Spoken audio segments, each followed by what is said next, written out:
Isa na siguro sa mga pinakamagandang biyaya ng may kapal para sa mga kababaihan ay ang pagkakaroon ng kakayahang magluwal ng panibagong buhay sa mundo.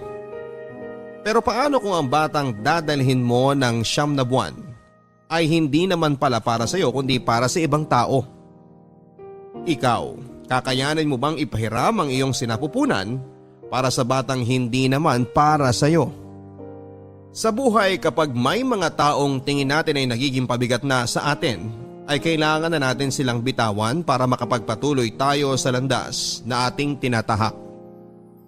Pero minsan kapag pinagtripan tayo ng kapalaran, ang taong ating pinakawalan ay muling bumabalik sa ating buhay. Anong gagawin mo kung ang taong matagal mo nang kinalimutan ay bigla na lang bumalik sa hindi inaasahang pagkakataon? Yan ang problema ngayon ng letter sender natin sa araw na ito na si Pearl. Sino ba ang taong kanyang pinakawalan? At ano ang naging parte nito sa kanyang buhay? Yan ang dapat nating alamin at kung bakit tinawag na hiram na ina ang ating letter sender sa mga kwento ng pag-ibig, buhay at pag-asa. Dito lamang sa nangungunang Barangay Love Stories. Dear Papa Dudut, bago ang lahat ay gusto ko lang muna kayong batiin ng isang magandang araw.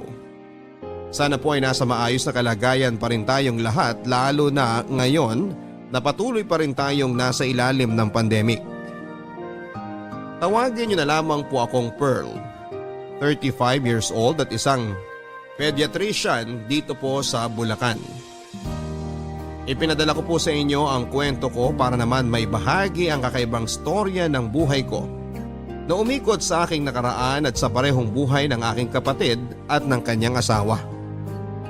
Magsisimula po tayo sa taong 1999, ang taon kung kailan kami unang nagkatagpo ng aking first love na si Michael. Third year high school ako noon at isang transferee. Samantalang 4th year high school naman si Michael. Magkatabi lang noon ang advisory class namin ni Michael kaya naman halos araw-araw kaming nagkakasalubong noon sa hallway. Aaminin ko, Papa Dudut, na mabilis ako nagkaroon ng crush kay Michael. Siya kasi yung typical na school heartthrob. May itsura, malinis, maputi, cool at higit sa lahat ay matalino rin. Unang tingin ko pa lang sa kanya ay malalaman mo ng anak mayaman siya. Siya yung tipo ng estudyante na kapag naglalakad siya kasama ng mga kaibigan ay siya ang nasa gitna at sinusundan. Siya ang bida, siya ang leading man. Sa mga kabataang artista ngayon ay mayahalin tulad ko siya kay JD Dumagoso sa GMA. Sa katunayan ay medyo may pagkakahawig din sila ng konti. Papa Dudut, patapos na noon ang school year nang magsimulang ipakita sa akin ni Michael na natitipuhan din pala niya ako. Naging sentro kami noon ng panunukso at panunudyo, lalo na't pareho rin namang kaming kinikilig tuwing pinapares kaming dalawa ng mga kaklase namin. Hindi nagtagal ay sineryoso na ni Michael ang mga biruan at sinimulan na niya akong ligawan. Papa Dudut, masyado pa noon akong bata para pumasok sa relasyon. Wala pa akong alam sa mga pag-ibig na yan kaya hindi ko siya noon sinagot. Pero matyaga si Michael. Patuloy pa rin niya akong niligawan hanggang sa napa-oo niya ako.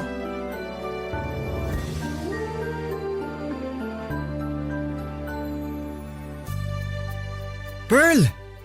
Nandito ka pa pala? Di ka pa uwi? Oh, ikaw pala. Hindi pa. Kailangan pa namin maglinis ng gym para sa Friday Mass bukas eh. Ikaw, ba't di ka pa umuwi? Hinahanap kasi kita. Kanina pa nga ako naghihintay sa classroom niyo eh. Bakit naman? Anong kailangan mo sa akin? May sasabihin sana ako sa'yo. Ano? Next time na lang. Busy ka naman yata. Ano nga? Hindi pa sabihin, nandito ka na nga lang eh. Tara na sa gym. Ihatid na kita. Ano nga yun? Sabihin mo na. Pasuspense naman to oh. Kanina mo pa ako hinahanap pero ngayong nahanap mo na ako tsaka ka uurong? Iba naman kasi kanina. Kanina parang andali lang sabihin na nasa isip ko. Pero ngayon nandito ka na at kaharap na kita, parang bigla akong kinabahan eh. Ano ba kasi yun? Ba't ka naman kakabahan sa akin? Alam mo ba kung bakit palagi tayong tinutuksong dalawa ng mga kaklase natin? Bakit nga ba? Nagsimula lang naman yung mga tuksuhan dahil sa sinabi mo raw na type mo ko eh. Tama naman sila eh. Totoo yung mga sinasabi nila. Totoong gusto kita. Ako? Gusto mo ako? Patawa ka naman. Paano mo naman ako nagustuhan wala nga akong ibubuga kumpara sa mga seniors na nagkakagusto sa'yo. Sa ikaw ang gusto ko eh. Ano magagawa nila? Ikaw ang gusto ng puso ko. Ikaw ang gustong tingnan ng mga mata ko. Kamay mo ang gustong hawakan ng kamay ko. Ikaw ang gusto kong makausap. Ikaw ang gusto kong makasama. Ikaw ang gusto kong maging girlfriend. Michael, seryoso ba to? Gusto mo talaga akong maging girlfriend? Oo sana, kung papayag ka. Pero… Pero kasi… Pero hindi mo ako gusto? Hindi naman sa ganun. Pero… Hindi ko alam. Para kasing nakakatakot magka-boyfriend eh. Natatakot ka? Bakit naman? Virgin pa ako. Girlfriend lang naman ang hanap ko. Bakit naman napunta na dyan ang utak mo? Ikaw ha? Basta, ayoko mabuntis ng maaga, no? Plano ko pa magdoktor. Hindi naman natin kailangan umabot sa puntong yun kung hindi ka pa ready. Dapat lang, masyado pa tayong bata. Ang gusto ko lang naman, maging girlfriend kita. Gusto ko, ako maghahatid sa'yo pa uwi. Gusto ko ikaw katabi ko tuwing recess or lunch break. Gusto ko, tawagin mo akong mahal. Basta, wala munang ganun ha. Pangako ko yan sa'yo. Hindi naman kita pipilitin kung ayaw mo eh. Sige. Anong sige? Pumapahig ka na ba na maging boyfriend ako? Oo. Pero, paano bang gagawin? Wala namang kailangan gawin. Pero simula ngayong araw na to, akin ka na at sa'yo na ako. Tapos mahal na ang tawagan natin para mas sweet. Ganun ba? First time mo lang bang magka-boyfriend? Oo, halata ba? Kitang-kita ko ang takot sa mukha mo eh. Para ka namang nakakita ng hold-upper. Baka sabihin nila, tinatakot kita ha? Hindi naman. Gusto rin naman kita eh. Nung una pa lang kitang nakita, crush na talaga kita eh. Nakakailang girlfriend ka na ba? Mukhang sanay ka na sa panliligaw ah. Pang-ilan na ba ako? Pangatlo? 3? Halos magkaedad lang tayo, nakatatlo ka na? Yoko na, maghiwalay na tayo! Lo, ito naman di na mabiro. Pangalawa ka pa lang. Mahal, antayin mo ako!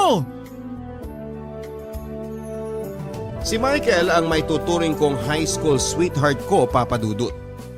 Ang relasyon naming nagsimula sa puppy love ay tumagal at mas tumibay pa hanggang sa pareho kaming makapagtapos ng high school.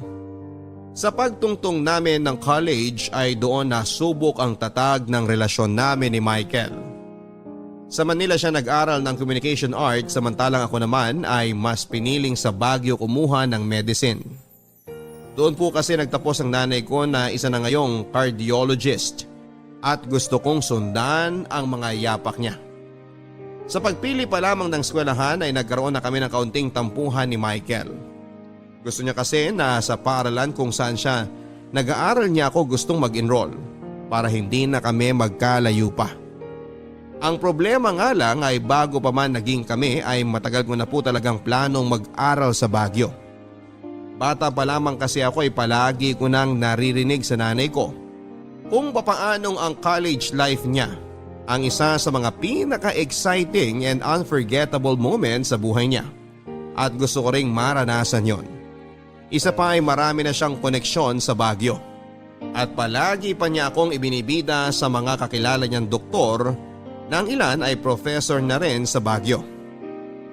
Nagtampo man noong una.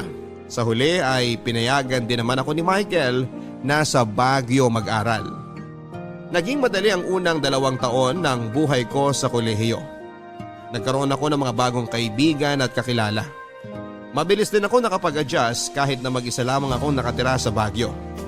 Samantala sa relasyon namin ni Michael, Papa Dudut, ay medyo nahirapan kami sa bagong setup namin. Malimit din kasi ako noong umuwi at halos once a month na lang kami noon kung magkita ni Michael. Hindi naman naglaon ay nasanay din kaming dalawa at agad namang kaming nakagawa ng paraan para maipagpatuloy ang relasyon namin. Kaso nga lang, Papa Dudut, ay hindi biro ang kinuha kong kurso. Kinain nito ang bawat oras at araw ko. Kinailangan nito ng buong atensyon at concentration ko na kapag hindi ko ito sineryoso ay talagang babagsak ako. Doon na po ako nagsimulang mawalan ng oras para kay Michael nang hindi sinasadya. Akala ko noon ay maintindihan niya ang sitwasyon ko. Pero hindi ko inakalang eto na pala ang pagmumula ng mga hindi namin pagkakaintindihan. Nagsimula kaming magkaroon ng trust issues sa isa't isa. Nahirapan na kaming pagsabayin ang relasyon at pag-aaral namin sa puntong palagi na kami noong nag-aaway. Grabe, ang lamig pala dito sa Baguio, no? Ano ate, saan tayo mamamasyal mamaya? Gusto ko sanang pumunta sa strawberry farm. Sandali lang, hindi ko matawagan si Michael eh. Bakit? Nag-aaway na naman ba kayo? Nagtatampo na naman ang loko. Di ko daw kasi sinasagot yung tawag. Ba't kasi hindi mo sinagot? Busy nga ako kanina. Nakita mo naman 'di ba? May problema na naman kami ng groupmates ko sa thesis namin. Napansin ko nga. Kulang na nga lang magsabunutan na kayo kanina kasi hindi kayo magkaintindihan. Dapat kasi in-explain mo kay Kuya Michael yung sitwasyon. Alam naman niya eh. Porke kasi nakagraduate na siya, akala niya wala na akong problema sa school. Pinagdaanan din naman niya mga pinagdadaanan ko ngayon kaya hindi ko maintindihan kung bakit hindi niya ako magets.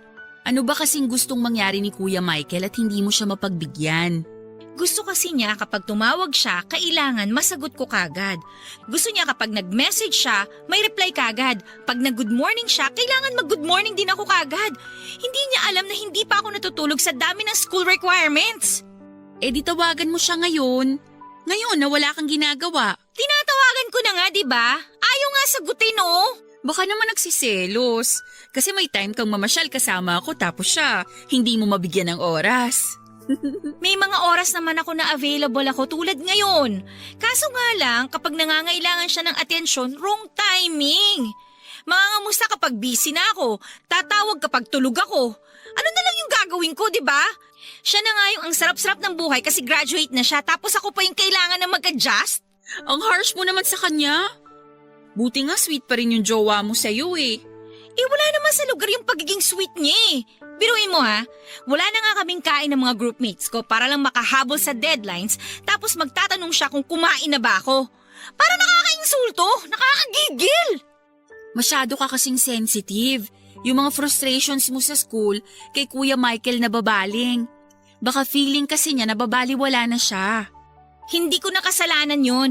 Alam niyang priority ko ang pag-aaral ngayon. Mahaba-haba pang lalakbayin ko sa med school kaya kung ngayon pa lang, wala siyang pasensya. Aba, ewan ko kung magtatagal pa kami sa ganitong sitwasyon. Huwag mong sabihin gusto mo nang makipaghiwalay kay Kuya Michael. Actually, pumasok na sa isip ko yan. Kapag hindi siya nagbago, hihiwalayan ko talaga siya. Ate, 5 years na kayo. Makikipaghiwalay ka talaga sa kanya dahil lang makulit siya?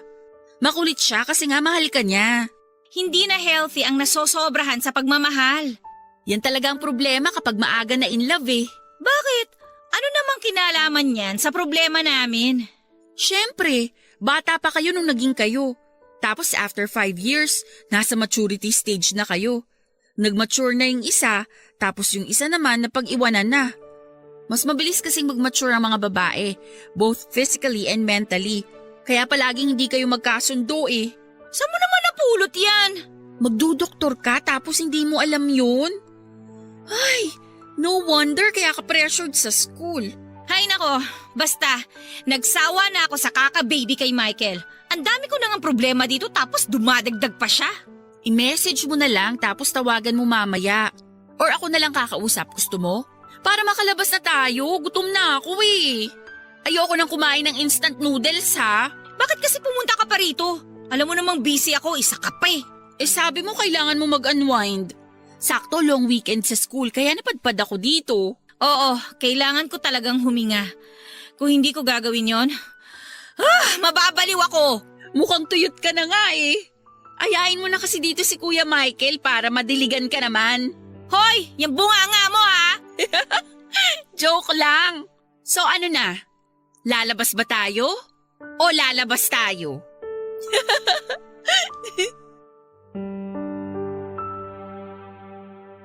Papadudot, maliban sa pagiging kapatid ay parang best friend na rin ang turing ko kay Patricia. Mas matanda ako ng 2 taon kesa sa kanya, pero sa aming dalawa ay mas malawak ang pangunawa niya. Kaya naman siya ang palagi kong takbuhan tuwing nagkakaroon ako ng problema. Siya ang pinupuntahan ko kapag nangangailangan ako ng advice o kapag hirap akong makagawa ng desisyon sa buhay. Ibang-iba kasi ang ugali niya kesa sa akin, Papadudot. Open-minded siyang tao at marunong siyang bumasa ng sitwasyon. Matalas din ang bibig kapag alam niyang ako ang may pagkukulang o ako ang nagkasala. Walang preno ang bunganga niya kapag sinimulan na niya akong pangaralan kahit na ako ang ate niya. Sabi nga nila, age is just a number, dahil kahit 20 anyos na ako noon ay mas mature pa kesa sa akin si Patricia kung mag-isip. Papadudot, pagtungtong ko ng senior year ay mas lalo pa akong naging busy sa pag-aaral. Ni hindi ko na noon magawang kumain sa dami ng mga requirements at reviews na kailangan kong gawin. 5 hours na nga lang din ang tulog ko noon, kaya aaminin kong nahirapan akong isingit si Michael sa schedule ko. Pressured na ako noon sa school requirements, pressured din ako sa relasyon ko. Muntik na nga akong sumabog noon, Papadudot, dahil hindi ko na alam ang gagawin ko. 3 buwan na rin akong hindi nakakauwi sa bahay noon. Kaya naiintindihan ko rin naman siya kung bakit naghahanap siya ng kaunting atensyon mula sa akin. Dahil kulang ang ibinibigay kong effort sa relasyon namin ni Michael ay siya na mismo ang pumuno ng kakulangang yon. Kasagsagan noon ng final exam namin, Papadudot, nang bigla akong isurpresa ni Michael. Lumuwas siya ng Maynila para siya na mismo ang makipagkita sa akin sa Baguio dahil nami-miss na raw niya ako. Ang naging problema nga lang, Papadudot, ay wrong timing lang talaga ang pagdating ni Michael dahil ng mga panahong yon ay mas priority ko ang pagre-review. Hindi ko siya nabigyan ng oras at hindi ko naibigay ang atensyong gusto niyang makuha. Dahil dito ay nagkaroon kami ng matinding awayan. Gawa na rin siguro ng halo-halong emosyon ay sumabog na ako, Papadudot. At isang desisyon ang nagawa kong nagpabago sa parehong buhay namin ni Michael. Papadudot, nakipaghiwalay po ako kay Michael. Punong-puno na po ako noon sa mga reklamo niya na parang batang hindi mabigyan ng candy ng kanyang nanay. Alam naman po nating lahat na ang mga huling taon ng kolehiyo ang isa sa mga pinakakritikal na panahon sa pag-aaral, kaya nawala na po ako ng choice kundi tapusin na lamang ang mahigit 5 taong relasyon naming dalawa. Wala talagang lugar ang pag-ibig noon para sa akin dahil priority ko ang studies ko. Nag-decide akong tapusin ang relasyon namin ni Michael dahil sa halip na maging inspirasyon ay naging pabigat na lamang ito sa pag-aaral ko. Pareho kaming ma-pride ni Michael at hindi niya pinaglaban ang relasyon namin at ako naman ay pinanindigan ko ang naging desisyon ko. Bumalik siya sa Maynila na broken-hearted, alam kong nasaktan siya sa ginawa ko. At maging ako naman noon ay nalungkot din noong hiwalayan ko siya. Pero katulad nga ng sinabi ko ay wala pang lugar ang emosyon na yon sa isip ko dahil sobra pa akong tutok sa pag-aaral noon. Ni hindi ko nga po agad nalaman na lumipad na pala papunta ng Australia si Michael. Weeks pagkatapos ng breakup namin para doon daw mag-move on ayon kay Patricia. Doon kasi nakatira ang nanay niya at ang pangalawang pamilya nito at mabuti na rin yon, Papadudot, para naman pareho kaming makapag-focus sa sarili naming buhay. Sa pagkawala ng problema ko sa pag-ibig, Papadudot, ay tinuong ko ang buong atensyon ko sa pag-aaral. Natapos ko ang bachelor's degree at mabilis na nakapag-apply sa med school kung saan ay inabot ako ng panibagong 4 na taon bago ako naging intern sa isang ospital na 1 pang taon. Sa awa ng Diyos ay nakapasa naman ako sa licensure examination at matapos makuha ang lisensya ay nagpahinga na muna ako ng 1 taon bago ako nagsimula ng residency training para sa pediatrics na inabot naman ng 3 taon. Matapos ang residency ko ay nagtraining muli ako ng 3 taon pa para naman sa fellowship. Papadudot umabot po ng 16 years ang ginawa kong pag-aaral para lamang maging ganap na doktor. Hindi pa kasama rito ang elementary at high school. Sa 16 na taon na yon ay hindi sinasadyang nahiwalay ako sa pamilya ko. Inaamin ko na marami akong nakaligtaan sa buhay ng mga kaibigan at kamag-anak ko. Niwala na nga noong balita kay Michael na 3 years ago ay bumalik na pala ng Pilipinas, maging si Patricia na may boyfriend na pala for 5 years. Para akong bumaba sa bundok at ngayon lang nakapag-update sa mga buhay-buhay ng mga taong malalapit sa akin. Pero ang hindi ko inaasahan sa lahat ay nang biglang ipakilala sa akin ni Patricia ang kanyang boyfriend na matagal na niyang tinatago sa akin. Ay, sa wakas, nandito na yung doktora. Sorry, kagagaling ko lang sa ospital. Nag-rounds pa kasi ako eh. Okay lang. Kade-deliver lang din naman ng mga pagkain. Hindi kayo nagluto? Aba, sinong magluluto? Ikaw? Busy din naman ako sa work ko, no? Eh bakit may handaan? Anong okasyon? Of course! Kailangan nating i-celebrate na sa wakas. Matatapos na rin ang fellowship mo. Wow, bongga naman! Ano nga uli yung subspecialty mo? Pediatric Oncology. Congrats! Kung ano man yon. Baliw! Ako nagda-diagnose at gumagamot sa mga batang may cancer. Wow! What a very noble job! Loka-loka! Kain na nga tayo. Kanina pa kumakalam tong sikmura ko. Ate, may ipapakilala sana ako sa'yo. Ha? Sino? Pero i-promise mo sa akin na huwag kang mabibigla, ha? Bakit naman ako mabibigla? Si Ding Dong Dantes ba yan? Basta i-promise mo sa akin. Okay. Sino bang ipapakilala mo? Han? Halika na rito! Hi, Pearl. Michael? Anong ginagawa mo rito? Anong nangyayari, Patricia? Hindi ko maintindihan. Ate, di ba nabanggit ko sa iyo noon na may boyfriend na ako? Oh, na ayaw mong ipakilala sa akin. Teka, Oo. Si Michael ang boyfriend ko. What? Ate, mag-e-explain ako. Sige, makikinig ako. Noong naghiwalay kayo ni Michael, hindi ba lumipad siya sa Australia? Galit siya sa'yo noon pero concerned pa rin siya sa'yo kasi alam mo naman na biglaan yung paghihiwalay niyo, di ba? Ako ang naging source niya ng mga updates tungkol sa'yo. Nagkaroon kami ng communication habang nasa ibang bansa siya. Then, nagpatuloy na lang yung communication namin yon. Eventually, after 5 years, nanligaw siya sa akin. Ate, hindi ko naman sinasadya na magkaroon ng feelings kay Michael eh. Pero wala na akong nagawa. Na-in-love na ako eh. Kailan? Kailan naging kayo? 5 years after nung breakup nyo. Ate, huwag ka sanang magalit.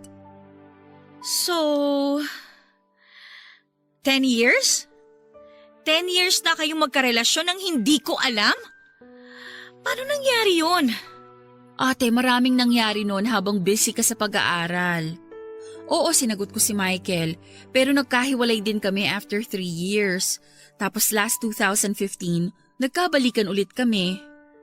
Nagkahiwalay man kayo o nagkabalikan or whatever, my point is, hindi ko alam. As in, wala akong idea. Bakit? Bakit mo itinago sa akin, Patricia? Natatakot ako sa pwedeng mangyari. Alam ko namang mahal mo pa si Michael eh, pero hindi ko naman pwedeng diktahan ang puso ko. Mahal ko na talaga siya noon. Pearl, kung galit ka man, huwag ka magalit kay Patricia. Sa akin ka magalit. Ako nanligaw sa kanya. No, hindi ako galit. Bakit naman ako magagalit? We broke up, right? So, kung sino man ang ligawan mo, kahit si Patricia pa yan, it's okay. Hindi ko naman hawak ang buhay mo eh. Ate, sorry. Hindi ako galit dahil si Michael ang naging boyfriend mo. Nagtatampo lang ako na after all those years, hindi mo binanggit sa akin na siya palang boyfriend mo. Sorry. Ayoko kasing masaktan ka eh. Tsaka sobrang busy ka pa nun sa med school. Sa licensure exam, ang dami mong problema nun kaya ayoko nang dumagdag pa. Ganun na ba ako kamanhid nun? Sa Facebook, hindi ba kayo nag-upload ng pictures niyong dalawa?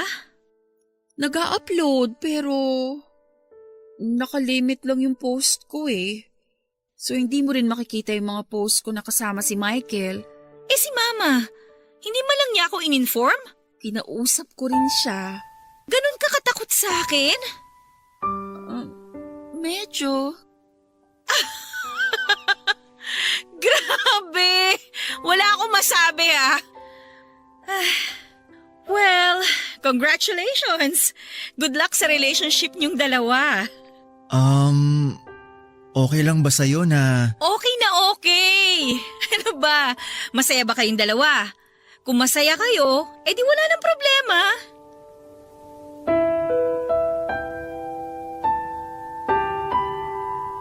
Papadudot, sa totoo lang ay sobrang awkward ng muling pagkikita namin ni Michael. Hindi naging maganda ang paghihiwalay naming dalawa, kaya noong muli kaming nagkita ay hindi ko alam kung paano ko pa siya i-approach. Wala kaming naging closure. Ni hindi ko alam kung galit pa ba siya sa akin dahil sa nangyari o kung nakapag-move on na ba siya sa relasyon namin. Wala akong alam. Sobrang daming katanungan ang tumatakbo sa isipan ko noon ng mga panahong yon. Mas lumala pa ang sitwasyon noong malaman kong si Patricia na nga ang bago niyang girlfriend. Sa dami ng babaeng pwedeng ipalit sa akin ay bakit ang kapatid ko pa? At sa dami ng pwedeng i-boyfriend ng kapatid ko ay bakit ang ex ko pa? Pero katulad ng isang supportive na kapatid ay ipinakita ko sa dalawang suporta ko kahit na sa loob-loob ko ay medyo naapektuhan ako, Papadudot. Aminin kong naapektuhan talaga ako nang malaman ko na ang ex-boyfriend ko at ang kaisa-isa kong kapatid ay magkasintahan na pala ngayon.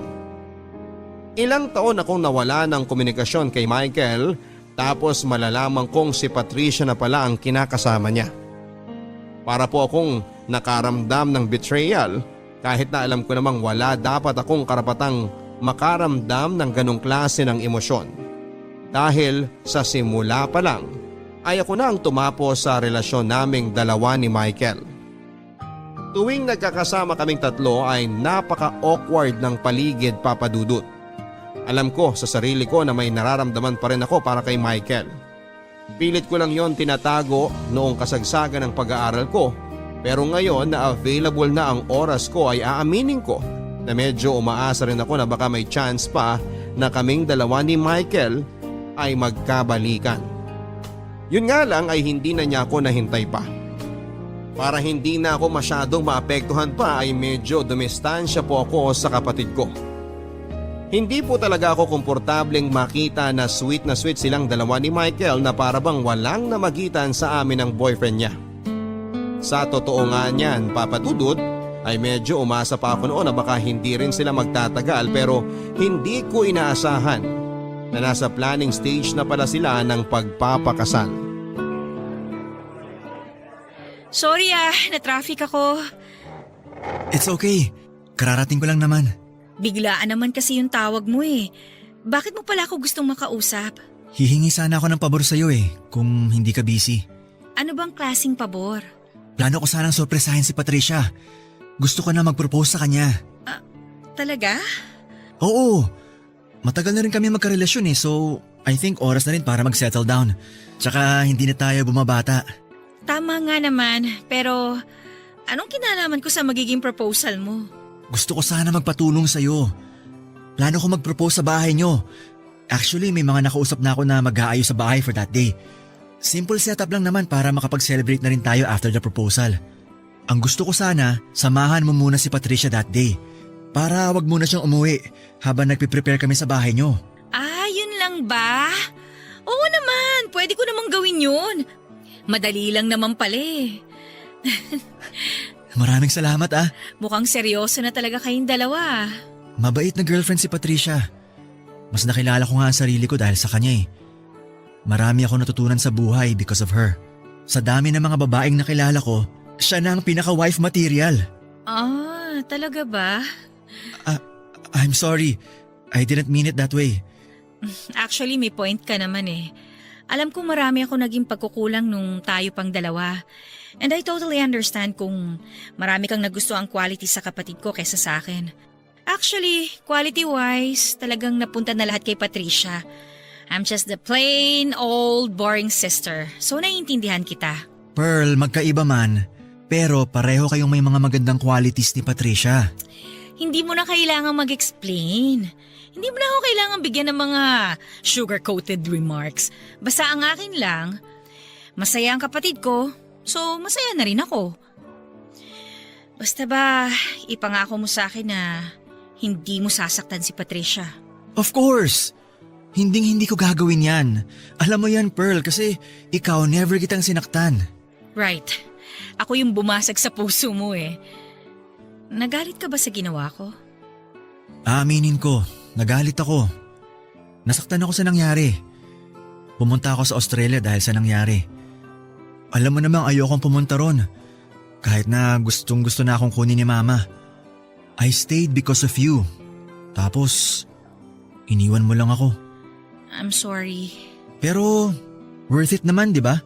Tingnan mo, doktora ka na. Nakuha mo na sa wakas yung matagal mo ng pangarap. Nakuha ko nga, pero marami rin naman ako isinakripisyo. Bakit? Nagsisisi ka ba sa nangyari? Ako? Hindi ko alam.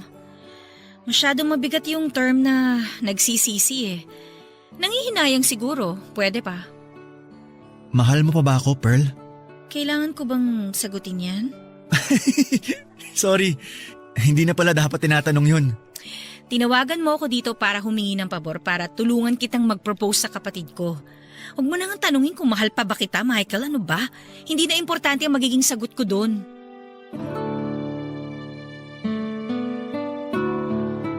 Sa tulong ko, Papa Dudut, ay naging successful ang surprise proposal ni Michael kay Patricia. Magsisinungaling ako kung sasabihin kong hindi ako nakaramdam ng inggit nang makitang masaya na sa isa't isang dalawa. Pumasok din sa isipan ko ang tanong na kung hindi ko kaya hiniwalayan si Michael noon ay sa ganito rin kaya kami hahantong. Sa isang proposal kung saan ay tatanungin din ako ni Michael kung gusto ko ba siyang pakasalan at sasagot naman ako ng oo. Kung nangyari yon ay sigurado ako na ang saya-saya ko ngayon. Siguro ako ngayon ang engaged, kaso hindi.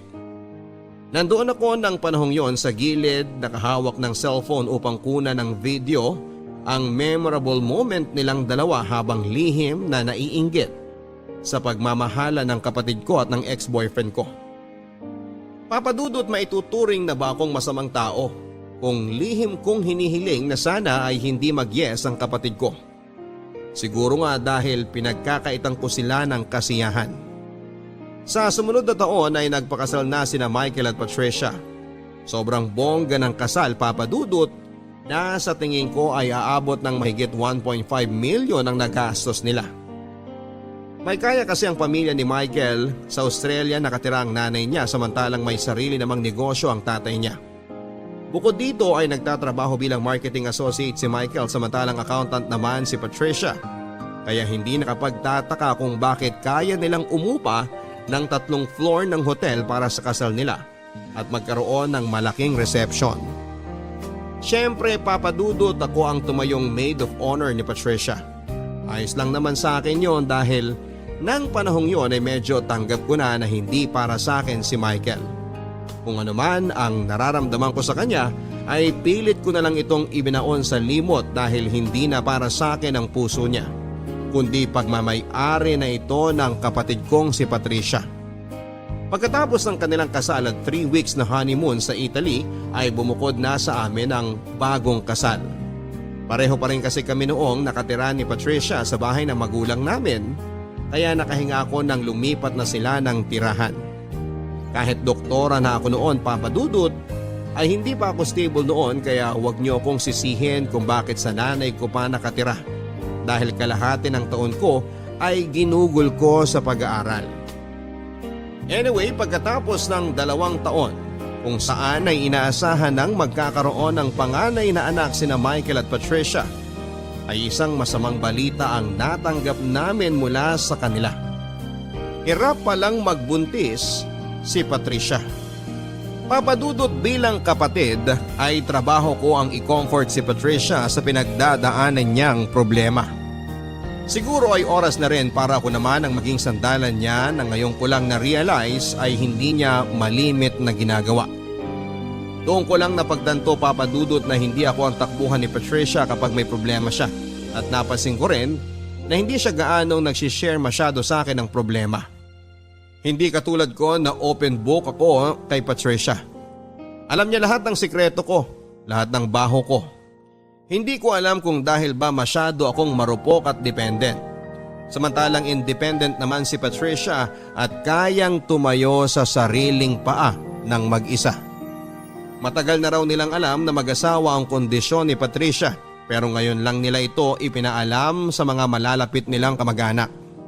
Nung una ay plano sana nilang mag-ampon ng bata pero ayon kay Michael ay gusto raw niyang magkaroon ng anak na nanggagaling mismo sa kanilang dugo. Kaya naman sinubukan pa rin nilang bumuo ng anak sa pag-asang makakatanggap sila ng milagro.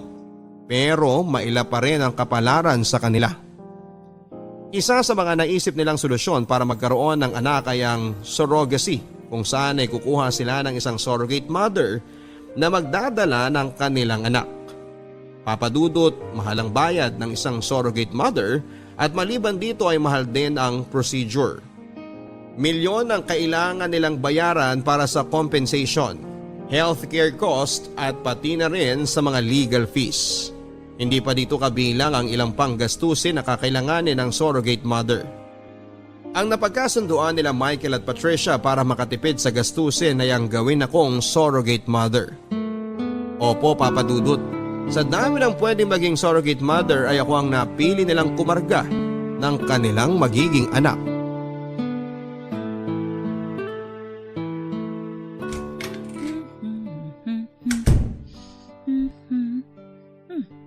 Patricia?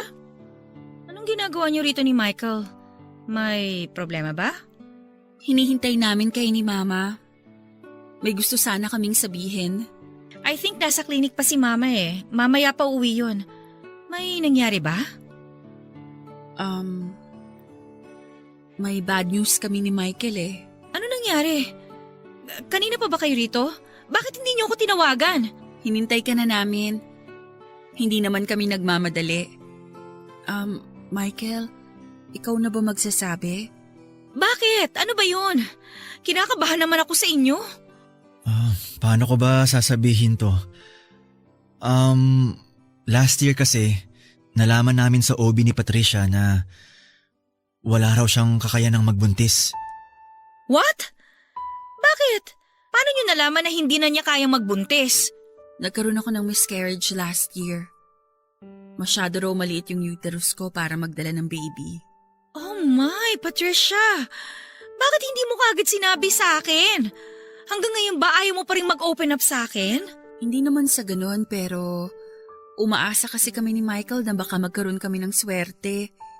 Malay namin, bigla na lang kaming mabiyayaan ng miracle baby. Kaso nga lang hanggang ngayon hindi pa rin kami pinapalad. I'm so sorry. Tanggap ko naman na. Actually, tanggap na namin ni Michael yung kalagayan ko. Tsaka in this day and age naman, marami ng medical procedures na pwede maging option para makabuo pa rin kami ng baby. Oo, tama yan. In vitro fertilization, successful yan. Kailangan nyo lang maghanap ng surrogate mom. Actually, naisip na rin namin yan. Kaso nga lang, masyadong mahal ang surrogacy eh. Alam mo naman, binabawi pa lang namin yung mga nagastos namin sa kasal. O anong plano nyo ngayon? Michael, pwede bang maiwan mo muna kami saglit? Gusto ko lang makausap si ate ng mag-isa. Okay, sige. Labas na muna ako. Ate, Sobrang tagal naming pinag-isipan to ni Michael. Matagal na talaga naming gustong magkaanak. At ito na lang talaga ang naisip naming solusyon. Sana matulungan mo kami sa problema namin. Ano bang may tutulong ko? Sabihin mo na lang sa akin. Gagawin ko lahat para makatulong lang ako. Gusto sana namin na ikaw ang maging surrogate mother ng magiging anak namin. Ako? Wait lang ha. Tama ba yung narinig ko? Ako ang gagawin yung surrogate? Sana. Ate, doktor ka. Alam na alam mo kung gaano kamahal ang surrogacy. Kaya napag-usapan namin ni Michael na malaki ang maitutulong mo sa magagastos namin kapag ikaw ang tatay yung surrogate mother ng baby namin. Kapag pumayag ka, hindi na namin kailangang umupa ng surrogate mother. Sandali lang Patricia ha. Kasi masyadong masyadong malaki tong hinihingi ninyong pabor sa akin eh. Alam kong mahirap para sa'yo tong hinihingi naming pabor. Pero sana naman ate, mapagbigyan mo kami. Mahirap talaga. Mahirap Patricia. Hindi pa ako handang magkaroon ng baby sa loob ng tiyan ko. Sige na ate, para sa akin naman to eh. Huwag ka namang maging selfish. Selfish? Kapag ba tumanggi ako sa gusto ninyo, magiging selfish na ako? Bakit? Wala na ba akong karapatang magdesisyon para sa sarili kong katawan? Sana naman naisip mo rin ako. Ako na walang kakayahang magkaanak ate. Sorry talaga pero… Huwag mo nang ituloy ang sasabihin mo. Gets ko na. Patricia, sandali lang naman. Bakit pa nga ba ako humingi ng tulong sa'yo? Alam ko naman sa simula pa lang ganito ang mangyayari. Ano bang ibig sabihin yan? Patricia, sandali lang! Ate, tuwing nangangailangan ka ng tulong, ako ang lagi mong tinatakbuhan. Nandyan ako palagi kapag hindi mo alam ang ginagawa mo. Ngayong ako naman ang nangangailangan ng tulong, hindi mo ako matutulungan? Tapos nagtataka ka kung bakit nagtatago ako ng sikreto sa'yo? Ngayon alam mo na ang sagot. Patricia!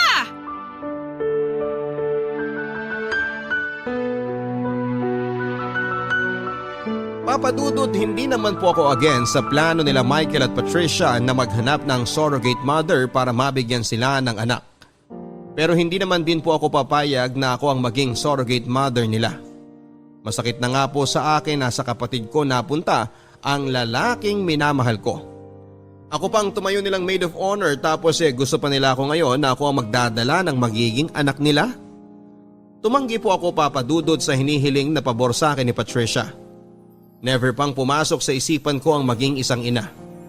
Not to mention ang mga anak ng hindi naman magiging akin. Hindi basta-basta ang hinihiling sa akin nila Michael at Patricia.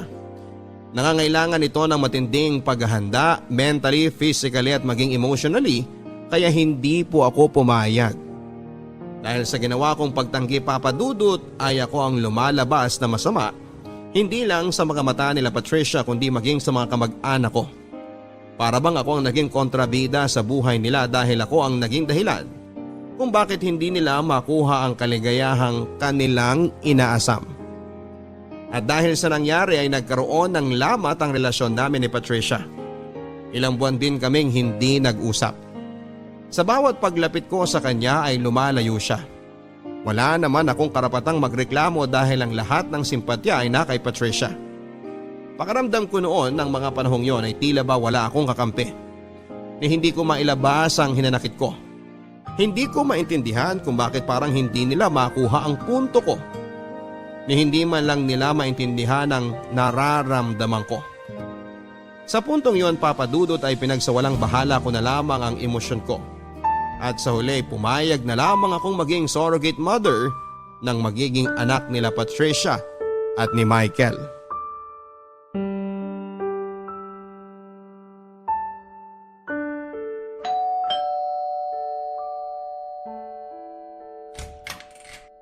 Oh, Pearl! Naparito ka. Nandyan ba si Patricia? Gusto ko sana siyang kausapin. Sige. Nasa loob siya. Pasok ka.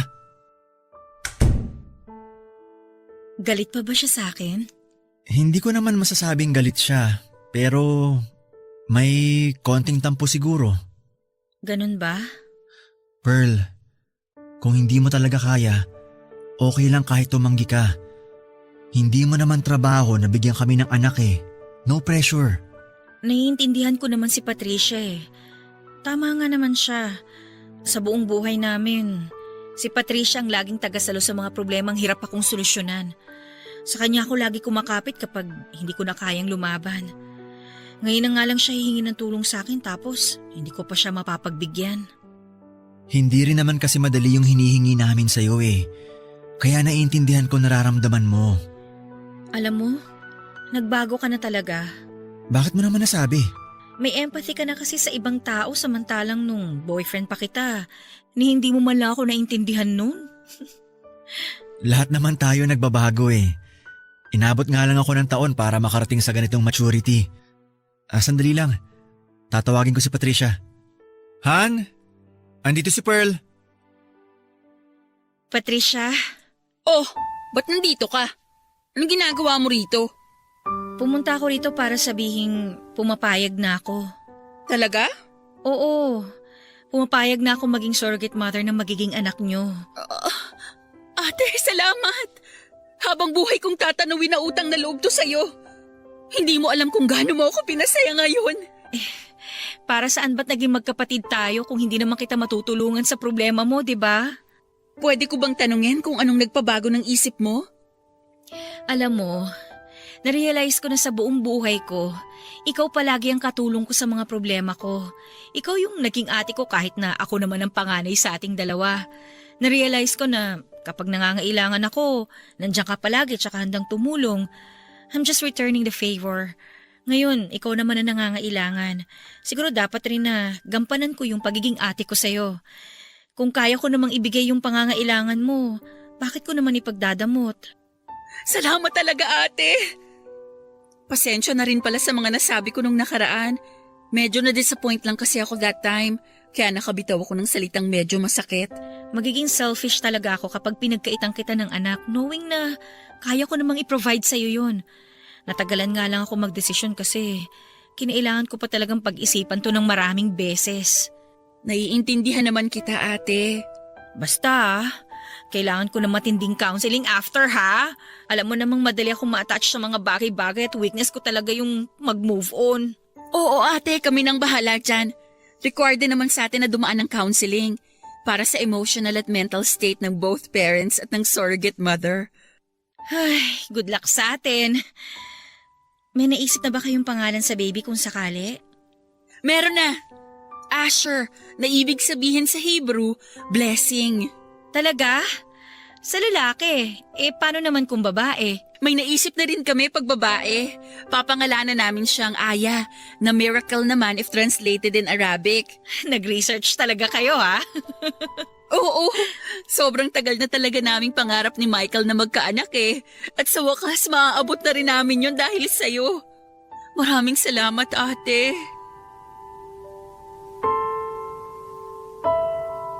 Papa Dudut, gestational carrier po ang naging tawag sa akin. Hindi po traditional surrogacy ang nangyari sa akin dahil manggagaling sa ibang tao ang cells na bubuo ng bata. Ako lang po ang magdadala nito. Ang egg cell ni Patricia at sperm cell ni Michael ay sumailalim muna sa vitro infertilization para makabuo ng embryo na siya namang ipapasok sa sinapupunan ko para ako magdala sa baby ng 9 na buwan at magluwal nito. Inabot ng 10 weeks bago nagkaroon ng heartbeat ng bata hanggang sa naging matagumpay na nga ang surrogacy. Papadudod, hindi ko noon lubos maisip na nabuntis ako at hindi sa akin ang bata. Sa matagumpay na pagbubuntis ko, Papadudod, ay sobra-sobrang pag-aalaga ang ginawa sa akin ni na Michael at Patricia. Halos araw-araw pa sila noon kung dumalaw sa bahay upang mabantayan ang kalagayan ko. Para akong pasyente na oras-oras ay hinihinga ng update. Dahil doon ay naging malapit muli ang loob namin ni Patricia na siyang pinagpapasalamat ko. Ang hindi ko po inaasahan ay ganoon din pala ang mangyayari kay Michael at naging malapit din siya sa akin. Sa katunayan nga, Papadudot, ay mas hands-on pa siya kumpara kay Patricia. Kung noon ay palagi kong iniiwasan si Michael at ganoon din siya na hindi gaano akong pinapansin. Ngayon ay hinahayaan ko na lang siya na lapitan ako dahil dala ko na ang anak niya. Yun nga lang ay napansin kong mas sa akin na napupunta ang buong atensyon ni Michael kumpara sa asawa niyang si Patricia. Sa pagiging close naming dalawa ni Michael ay hindi sinasadyang muling nabuhay ang pagtingin ko sa kanya. Para bang bumalik ang kahapon? Ang kahapon kung saan ay ako pa ang babae noon sa buhay niya. Papadudot madali lang irason na dahil sa bata kung bakit bigla na lang napalapit sa akin si Michael. Ibang klase na kasi ang pag-aalaga ang ginagawa niya sa akin na para ba akong asawa niya. Si Michael ang sumasama at naghahatid sa akin sa mga check-up ko dahil busy si Patricia sa trabaho. Si Michael din ang nagpo-provide ng mga pangangailangan ko tulad ng vitamins at pagkain. Noong nag-crave nga ako ng strawberry ay kung saan-saan siya naghanap para lamang maibigay sa akin nito kahit na hindi naman strawberry season noon. Ipinagluluto rin niya ako ng mga ulam para raw hindi puro fast food ang kinakain ko dahil baka makasama yon para sa baby. Bago pumasok sa kanyang trabaho ay dinadaanan pa niya ako para ipagluto ako ng breakfast at samahan sa paglalakad-lakad. Nang mga panahong yon, Papa Dudut, ay nakaramdam na ako na parabang ako na ang asawa ni Michael at hindi si Patricia. Aaminin ko na nagustuhan ko ang isiping yon. Hindi ko alam kung dahil ba sa hormonal changes, pero ang mga itinago kong emosyon para kay Michael ay bigla na lang nabuhay. Ang mga naramdaman ko para sa kanya noon ay bigla na lang lumutang na parabang kailan lang noong dalawa pa kami ang nagkakasama. Bigla kong na-miss ang pagiging sweet niya sa akin, ang pagiging maalaga niya at pagiging gentleman. Sa pagkakataong yon, Papa Dudut, ay doon ko pinagsisihan na pinakawalan ko ang isang tulad ni Michael.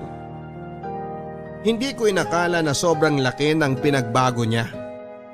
Mature na siya at hindi tulad noon na parabang batang excited na makakuha ng atensyon. Ngayon ay ako naman ang parang batang umaasa na sana kami na lang muli. Na sana ibalikan na lang niya ako. Kahit na alam kong hindi na mangyayari yon. Papa Dudut, maniwala kayo sa akin. Sinubukan kong pigilan ang nararamdaman ko kay Michael. Pinilit kong itinago ang nararamdaman ko sa kanya. Pero paano ko magagawa yon kung araw-araw ko siyang nakikita? Kung bawat oras ay nakakatanggap ako ng text message sa kanya para tanungin kung maayos ba ang sitwasyon ko o kung kailangan ko ng tulong. Papadudot, nang mapansin kong masyado nang lumalala ang nararamdaman ko kay Michael ay ako na mismo ang kumausap sa kanya. Kahit papaano ay ayoko rin namang makagawa pa kaming dalawa ng kasalanan at masaktan ang kapatid ko nang hindi sinasadya.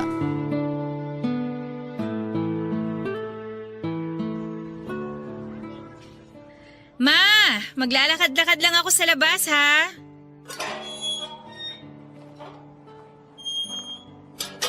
Pearl! Good morning! Michael? Ano ginagawa mo rito? Ang aga pa. Nag-grocery ako kahapon eh. Naparami ako ng bili ng prutas.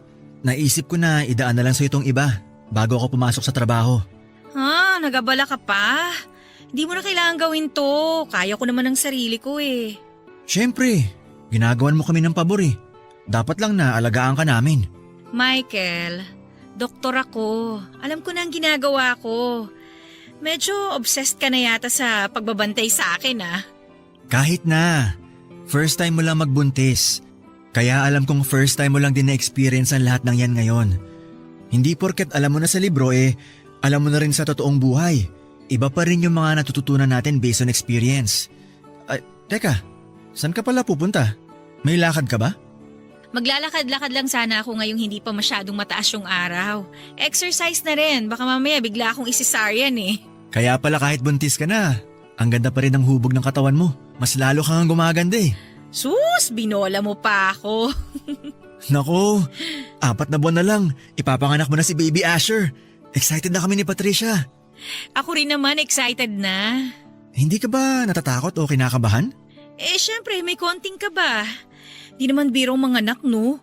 Sabi nga nila ang mga nanay daw, nasa hukay ang isang paa tuwing manganganak.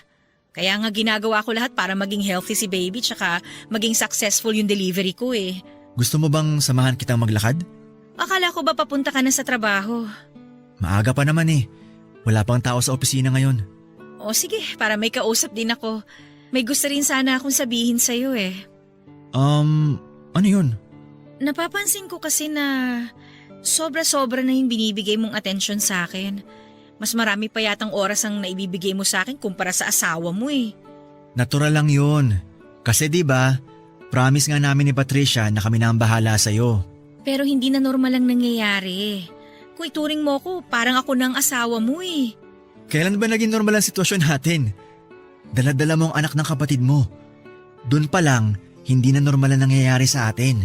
Ang akin lang naman, sana wag mong hatiin ang atensyon mo kay Patricia para lang sa akin. Maiintindihan naman niya siguro yun. Pero ako hindi. As much as possible, ayoko sana magkaroon ng emotional attachment sa kung ano man ang nangyayari sa atin ngayon. Paano pag nasanay na akong palagi ka nandyan sa tabi ko? Anong gagawin ko kapag wala na sa akin si baby? Nakukuha mo ba yung punto ko, Michael? Pearl, lahat ng ginagawa ko sa'yo ay para sa bata. Hindi ako naniniwala eh. Anong ibig sabihin ng mga damit na binibili mo sa akin? Siyempre, lumalaki ang tiyan mo. Kailangan mo ng maternity dress. Kaya kong bumili ng sarili kong maternity dress.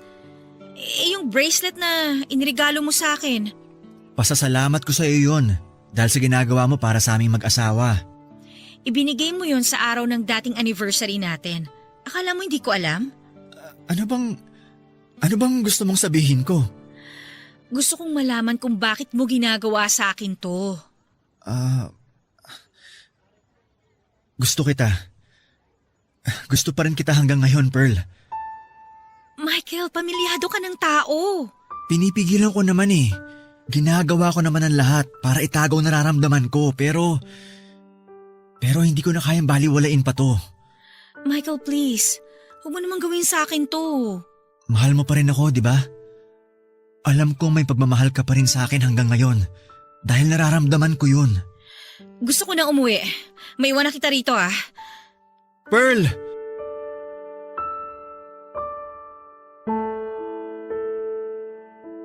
Pero matapos ang mga revelasyong narinig ko mula kay Michael, ay doon ko na-realize na hindi na maganda itong mga nangyayari. May gusto pa rin ako kay Michael at ganon din siya na may gusto pa rin pala sa akin. Ang problema ay kasal na siya sa kapatid ko at higit sa lahat ay ako ang may dala sa anak nila. Sobrang gulo ng buhay namin ng mga panahong yon, Papa Dudut. Buntis ako at hindi ko rin makontrol ang mga lumalabas na emosyon ko noon. Hirap man ay pinilit kong maging profesional. Pinaghiwalay ko ang trabaho ko bilang surrogate mother at ang emosyong nararamdaman ko para kay Michael. Mabilis na lumipas ang 9 na buwan at matagumpay kong naipanganak ang panganay na anak nila Michael at Patricia. Papa Dudut, nang mawala sa akin si Asher ay aaminin kong nagkaroon ako ng attachment issues.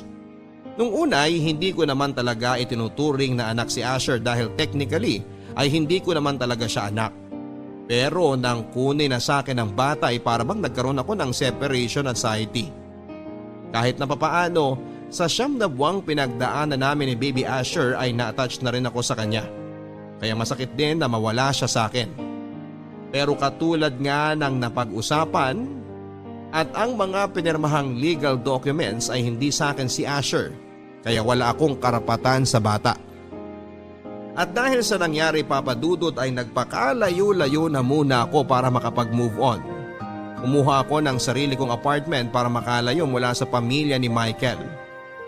Malaking tulong na rin ito sa akin para maalis ko na rin ang muling nabuo na pagmamahal ko para sa asawa ng kapatid ko. Nag-focus na lamang ako sa trabaho at pansamantalang dumistansya mula sa pamilya ko. Ang kaso, Papa Dudut, ay ang tukso mismo ang lumalapit sa akin. Kahit dapat ay wala na kaming koneksyon ni Michael dahil wala na sa akin ang bata ay nakakatanggap pa rin ako ng pangungumusta mula sa kanya.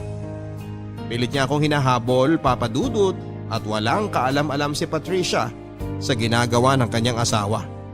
Nang minsang bisitahin niya ako sa apartment ko ay doon na po ako nakagawa ng kasalanan. Hindi na po ako nakaiwas sa tukso. Nagpaubaya na lamang kami sa dikta ng mga puso naming naghiwalay mahigit 1 dekada na ang nakakalipas. Nang gabi pong yon ay may nangyari sa pagitan namin ni Michael.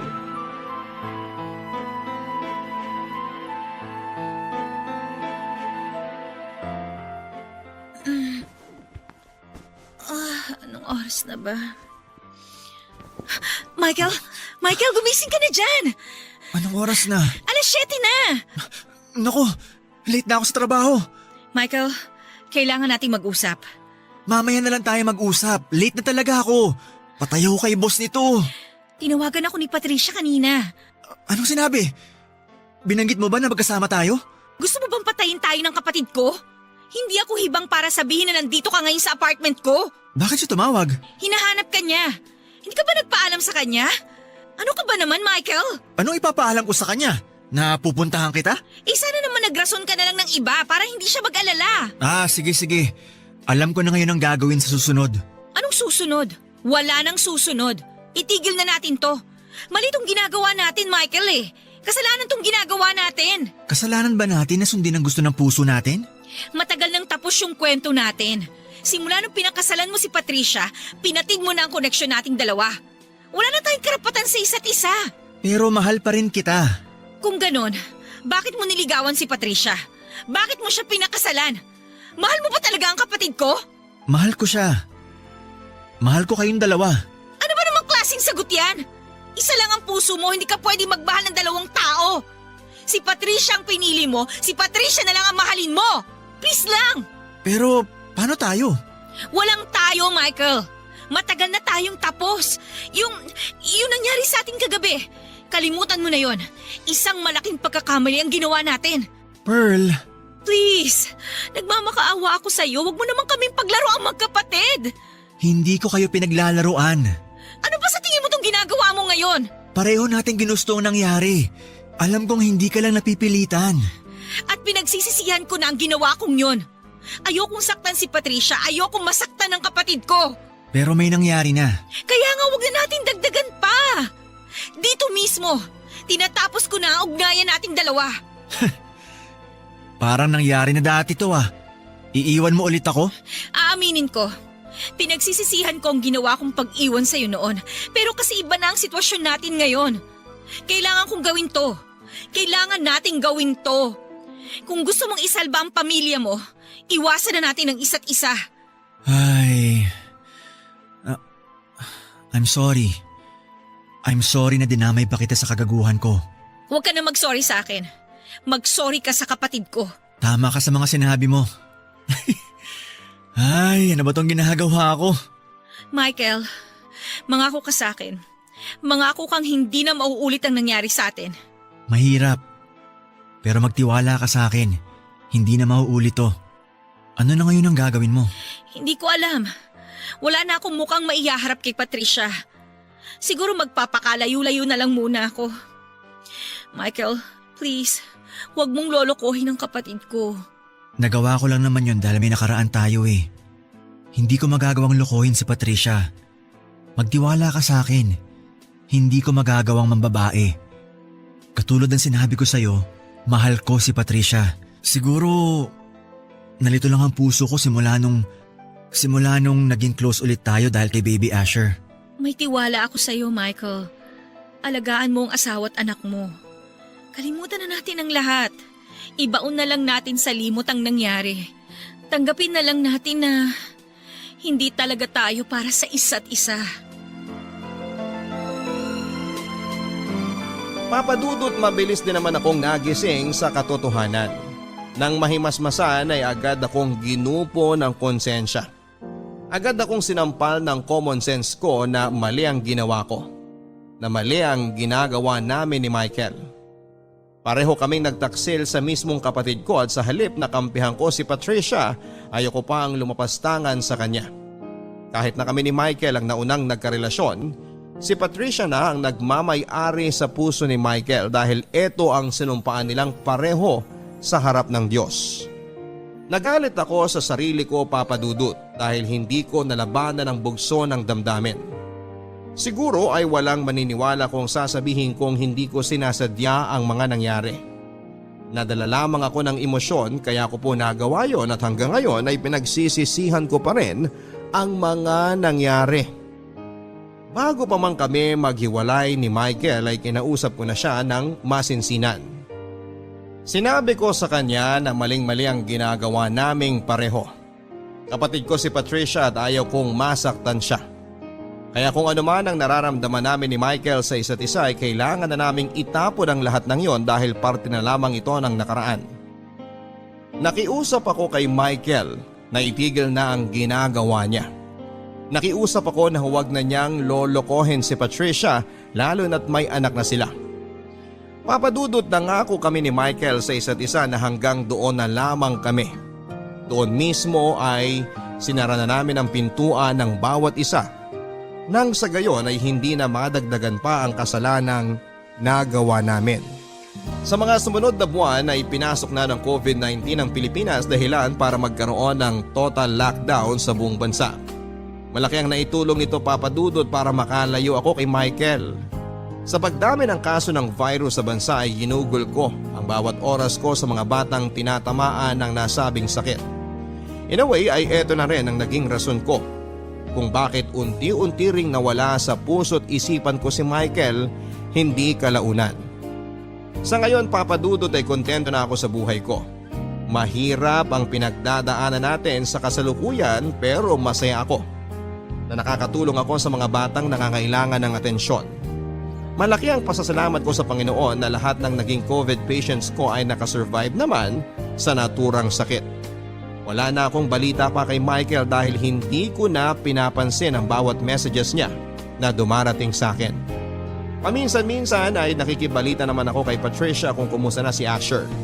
Hanggang ngayon ay wala pang kaalam-alam si Patricia sa mga nangyari sa aming dalawa ni Michael at wala kaming planong ipaalam ito sa kanya. Dadalhin na lang namin ang sekretong yon hanggang sa huli naming hantungan. Ito po ang dahilan kung bakit ako sumulat sa inyo papadudot dahil wala na akong iba pang maaaring mapagkwentuhan ng mga nangyari, kundi ang inyong programa na lamang. May mga ibang pangyayari, pangalan at lugar na nabago at ipinapangako ko sa inyo na hanggang doon na lamang ang naging kwento namin ni Michael. Maraming salamat po sa pagkakataong ito at sana ay merong napulot na aral ang ating mga kabarangay sa kakaibang kwento ng buhay ko. Gagamitin ko rin po ang pagkakataong ito para sabihin sa mga listeners ng Barangay Love Stories na nasa pandemya pa rin tayo at sana ay patuloy pa rin tayo sa pagsunod sa mga safety protocols. At sana rin po ay magpabakuna na tayo para matalo na natin ang sakit na ito. Lamang po at maraming salamat. Ang inyong forever kapuso at kabarangay, Pearl. Maraming salamat Pearl sa pagbabahagi ng kwento ng iyong buhay, pag-ibig at pag-asa dito sa Barangay Love Stories. Kahit saang anggulo naman natin tignan ay masama talaga ang pakikiapid. Yan ang ika-6 na utos ng Diyos. Kaya naman sumasang-ayon ako sa iyong desisyon na humiwalay ka na kay Michael. Mga kabarangay, mahirap talaga kapag puso ang palaging pinapairal. Kailangan kapag gumagawa tayo ng isang desisyon ay gamitin din natin minsan ang utak natin para maiwasan ang dilubyong darating. Kung sakali mang mali pala ang isinisigaw ng puso natin, tandaan natin na ang pagsisisi ay palaging nasa huli. Hanggang sa muli mga kapuso, ako po si Papa Dudut sa mga kwento ng pag-ibig, buhay at pag-asa. Dito sa Barangay Love Stories #1.